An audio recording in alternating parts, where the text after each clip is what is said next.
Smartphone को छुए बिना इस्तेमाल करना ब्रेन कंप्यूटर इंटरफेस की मदद से जल्द ही ये हकीकत में बदल सकता है।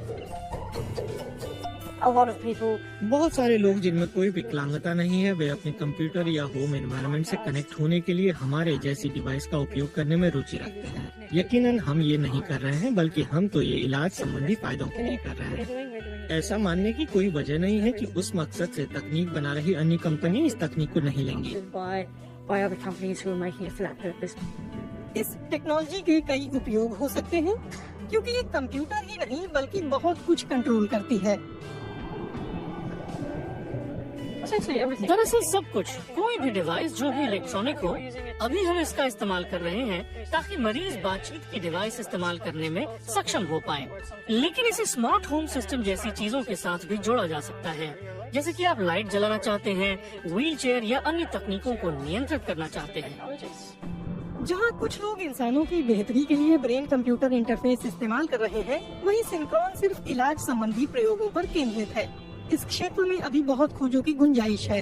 अभी तक स्टेनट्रोड सिर्फ दिमाग से आने वाले संकेत रिकॉर्ड कर रहा है, लेकिन क्या हो अगर डिवाइस दिमाग में सिग्नल भेजने लगे?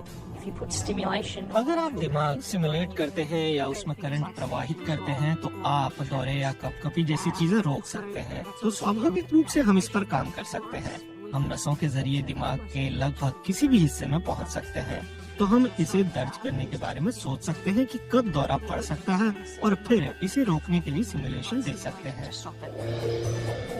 आने वाले समय में ब्रेन कंप्यूटर इंटरफेस से तंत्रिका संबंधी विकारों का पता लगाने और इनके इलाज में मदद मिल सकती है। आप सिर्फ सोचें और ईमेल चला जाए। फिलिप ओकीफ को ALS कही जाने वाली तंत्रिका तंत्र की एक बीमारी है। वो अपने हाथ इस्तेमाल नहीं कर सकते और न ही साफ बोल सकते हैं। ब्रेन कंप्यूटर इंटरफेस उन्हें बातचीत का एक जरिया मुहैया कराता है।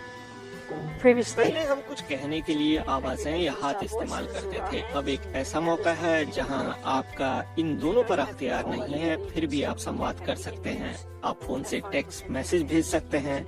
आप अपने प्रियजनों को मेल से स्टोरी या लेटर भेज सकते हैं। स्टेनट्रोड 2019 में पहली बार किसी इंसान में इम्प्लांट किया गया था। इसे नसों के जरिए दिमाग में पहुंचाया जाता है, यानी इसके लिए ओपन ब्रेन सर्जरी की जरूरत नहीं है। कई अन्य तकनीकों से उलट स्टेनट्रोड इस मामले में अनोखा है कि दिमाग में जाने के लिए शरीर के प्राकृतिक रास्तों यानी नसों का उपयोग करता है। इसमें किसी जोखिम भरी सर्जरी की जरूरत नहीं पड़ती। स्टेनट्रोड दिमाग के सिग्नल कैच करके उन्हें नसों के जरिए मरीज की छाती में प्रत्यारोपित की गई यूनिट में ट्रांसमिट करता है। फिर ये यूनिट इलेक्ट्रिकल सिग्नलों को कंप्यूटर या किसी दूसरी डिवाइस में भेज देती है। बाहरी सिस्टम इलेक्ट्रिकल गतिविधियां देखता है। इसमें पहले से दर्ज की गई गतिविधियों का एक डेटाबेस है। मरीजों को इन्हें एक्टिवेट करना और सिस्टम को इन्हें पहचानना सिखाया गया है। तो असल में अगर ये देखता है कि मरीज कुछ करना चाहता है, जैसे कोई विशेष मूवमेंट, तो ये एक तरह का आउटपुट या संकेत भेजेगा। इसे किसी कंप्यूटर कंट्रोल या बाहरी ढांचे जैसे किसी चीज को एक्टिवेट करने में उपयोग किया जा सकता है।